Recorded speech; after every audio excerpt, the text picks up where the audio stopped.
Hey and welcome again. Today, we'll tell you a story about a bald eagle who underwent spinal surgery that may be the first of its kind. If you're new to this channel, subscribe to this channel and check the playlist to watch more real stories.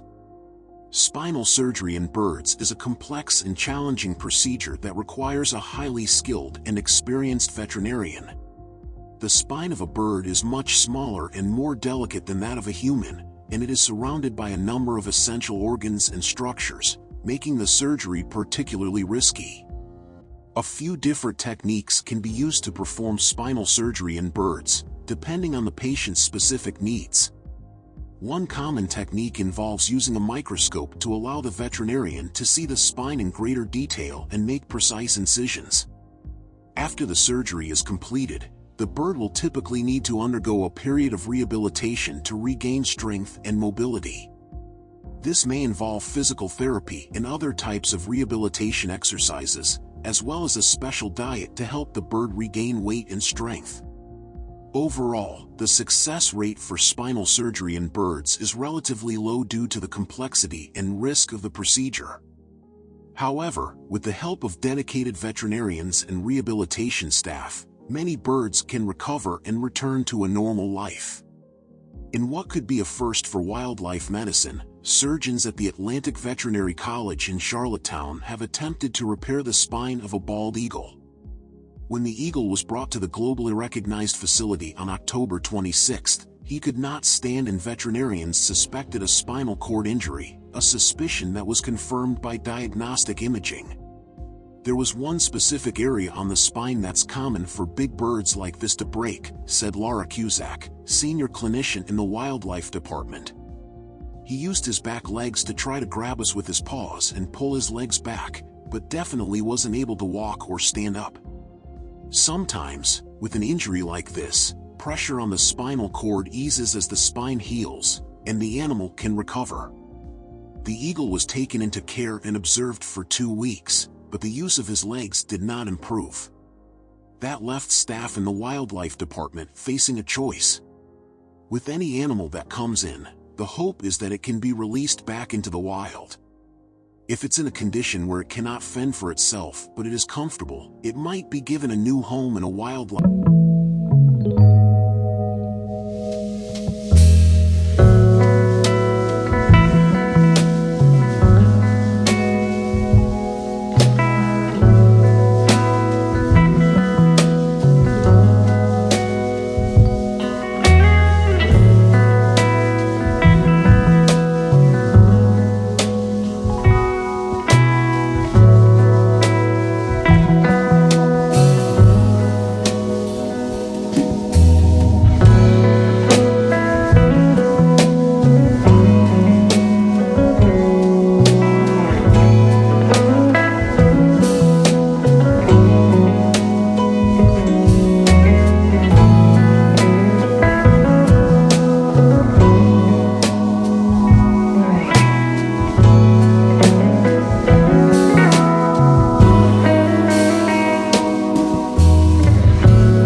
However, the veterinarians were relieved to see that the surgery had been a success.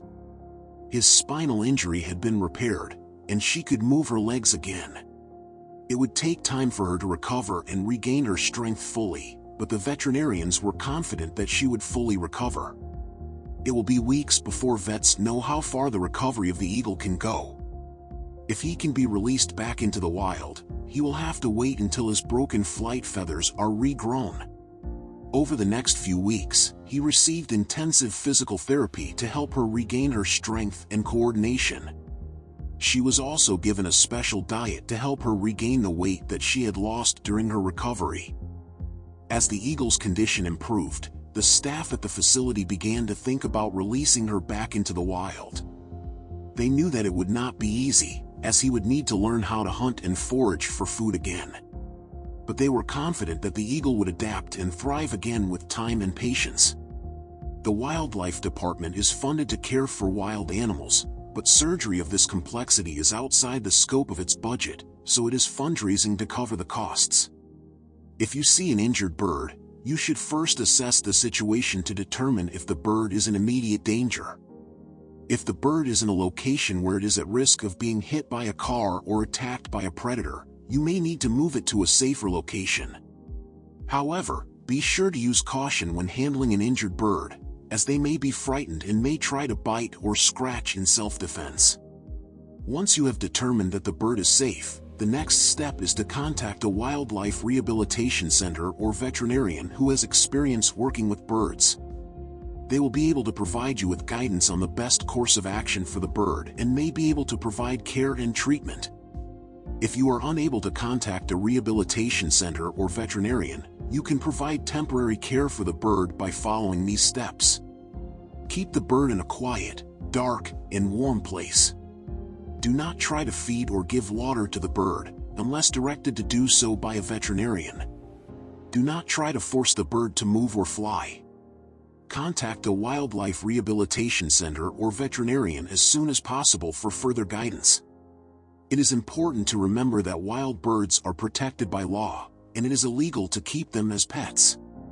If you find an injured bird, the goal should be to provide temporary care until it can be transported to a professional who can provide proper treatment. If you like today's video, please hit the like button and share this story with others. Also, subscribe to our channel and hit the bell icon so that you'll be notified when the next story goes live. See you again.